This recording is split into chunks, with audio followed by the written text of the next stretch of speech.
I have a guitar tuner, I don't need to learn how to tune by ear. Wrong. If you're only using a guitar tuner or a guitar tuning app, you aren't giving your ears the chance to develop as quickly as they could. I'm Joshua Kenson and this is Kenson Guitar Academy. I love helping new students not only reach their goals, but have fun while doing it. So if that sounds like something you're interested in, make sure to subscribe. In today's video, I'm going to show you 2 ways that you can tune your guitar without a guitar tuner. There are times where this can come in really handy, but along the way, you're also helping your ears train themselves to recognize when these notes are in tune and out of tune. The first way we're going to learn how to tune our guitar is by matching tones. And I know we won't always have our tuner with us, but to start with, we're going to go ahead and use the tuner to get our low E note up to the correct pitch. So if you have a guitar tuner or use an app like Guitar Tuner, just get that bottom E string up to pitch. Now my guitar's already in tune, but I'm going to go ahead and just kind of make them not in tune. So kind of random tones here.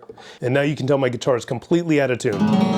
Sounds awful. So to get this back up to pitch, I know that my E is in tune because we did that with the tuner. So what you're gonna do is try to match the tone at the 5th fret of the 6th string with the open A string. And we can tell right away that the open A string is too low, it's too flat. And this is what I mean by going through this exercise to help train your ears. Because first thing you have to be able to do is tell that that note is either too low or too high to be able to match it to that 5th fret at the 6th string. So it's too low, so I'm gonna go over, bring it up a little bit. You can reach over with your other hand if you want.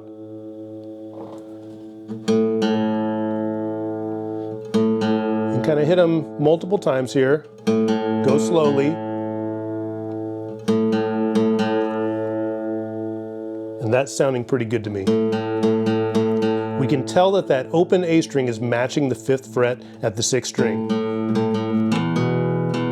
Kind of checking it here, maybe a little low still, and there we go. We do that with the rest of the strings as well. The only difference is when we get up to this 3rd string here, okay? So I'm gonna now match my 5th string to the 4th string. Low again.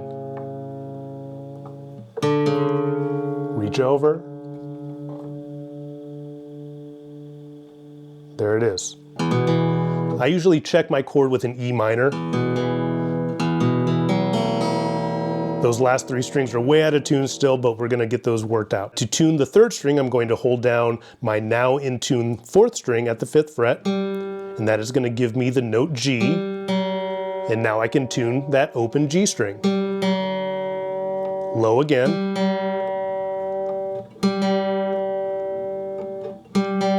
Close. There it is. So all of these strings up to this point have been out of tune too low. They've been flat, so I've been raising them to their pitch. Now what happens if it's too sharp? So I'm gonna take this G string and make it too sharp. So now you can tell when I match that 4th string at the 5th fret to the 3rd open string, that open string is too sharp. So what you're gonna wanna do is really take it low. To make sure we have a real accurate tuning, we always wanna bring that string up to pitch, not just lower it, because if I just lower it, which I can do,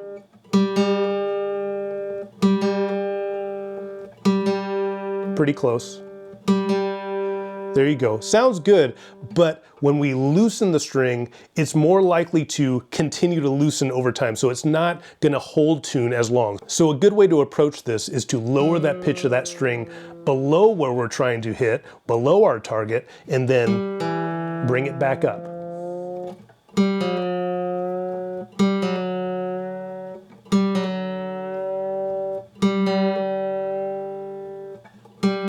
There it is, E minor again. Sounds good. So now moving on to our 2nd string. In order to tune the 2nd string, this is the only place where we deviate a little bit. So up to this point, we had that starting point with our low E, we know it's correct. So in order to tune the 5th string, we held down at the 5th fret of the 6th string and then we matched. We did the same thing for the 4th string. I held down at the 5th fret of the 5th string and matched. Same thing for the 3rd string, held down at the 4th string and matched it to the open string. Now when we move to our B string, our 2nd string, B is on the 4th fret of the 3rd string, okay? So there's B right there. Ooh, our B string's very flat. Bring it back up. Getting there. Getting there. There we go, that sounds good. So when we are tuning the second string, this is the only one where we are going to fret at the 4th fret, not the 5th fret, okay? So to tune that B string, again, hold down the 4th fret at the 3rd string, after obviously we know that that 3rd string is in tune. There we go. And finally, moving to that open 1st string, we are gonna move back to the 5th fret. So we are gonna match now from the 5th fret of the 2nd string, that is E, and we're gonna match that on the open string. So we are very flat right now. I can bring that up. Oh, that was pretty good, right on point. So now let's check that overall chord. That sounds pretty good. Go to a couple other chords, A minor, C major, G major. Check it out. Make sure everything is sounding as in tune as possible. So you can see where tuning by ear really helps train your ears. So by the end of it, if you're able to move between those different chords and they all sound really in a correct tuning, you know that you tuned your guitar up really well. Now another way to do this is by using harmonics. So instead of matching open tones here to our fretted tones, I'm gonna match harmonics. Now assuming that we have our 6th string in tune, I am gonna match the harmonic at the 5th fret on that 6th string, which is E. It creates an E harmonic. And I'm gonna match it to the harmonic on the 7th fret of the string below it. So you can see right now, we just tuned our instruments, so those match up. Now what if they didn't match up? So I'm gonna lower this. So now let's hear what that sounds like. You can tell right away that it's out of tune, it's too low. Just bring it up. There we go. Now it is simply we are matching the tones again, so we can see that those sound the same, but there's another little trick you can do. When the tones are further away from each other, you'll hear the wavelength of it. So we hear this kind of da-da-da-da-da-da-da-da-da-da. As I bring it closer, the wavelength gets wider, and that it's more here now. Pop, pop, pop, pop, pop, pop, pop. When the notes are in tune, the wavelength disappears. We don't hear that bending sound anymore. They just match. So when you can't hear that wavelength anymore, you're in tune. So again, I'm gonna detune some of these again. I'll even take one higher, lower. So I'm gonna play the harmonic at the 5th fret of the 6th string and match it to the 7th fret of that 5th string.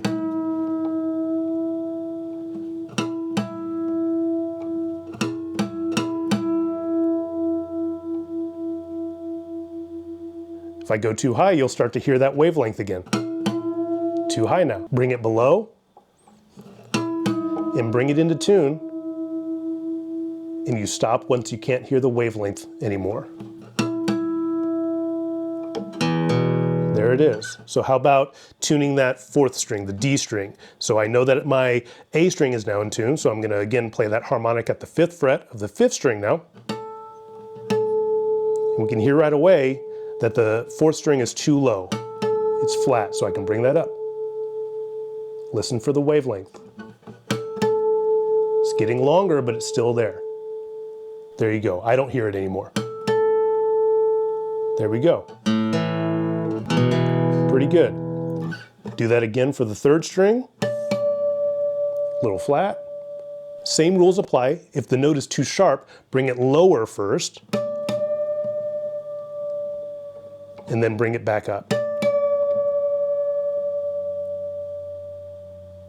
Once you can't hear the wave anymore, you're in tune. Double check it. That sounds pretty good. Now to tune the 2nd string with harmonics, we have to find a different matching harmonic, okay? Because the harmonic that we would create on that 3rd string is not what we're looking for, okay? So to find B, we have a harmonic on the 7th fret of the 6th string. And what I end up doing here, you can do it harmonics wise. Match them that way. Let me bring it lower so you can hear the difference. Lower. But the pitches are at a different octave, so it's a little bit harder to pick out. So what I tend to do, this is the only string that I'll tune this way, where I will do the harmonic, and then I'll play the open string. And same thing applies. You can hear the wavelength here. Fast. It's getting slower. Hear that wavelength? Dot, dot, dot, dot, dot, dot, dot. A little bit more.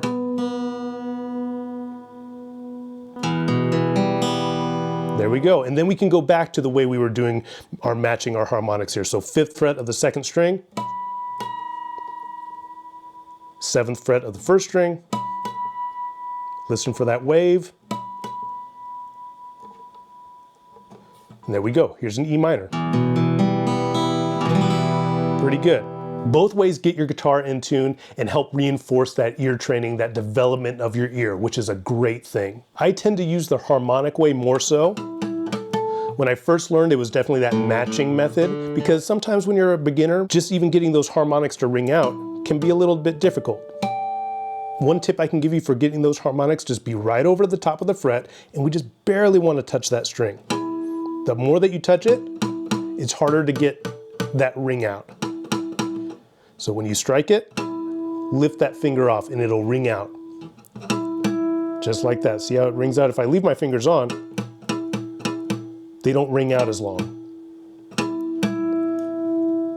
Now the reason I like the harmonic way as opposed to the matching way, I don't really like to reach my hand over here. So when I match, I end up doing it and then just try to internalize where it's at and make the adjustment and go back.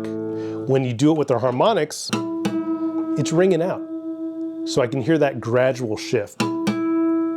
Again, both ways work really well. I just prefer the harmonic way.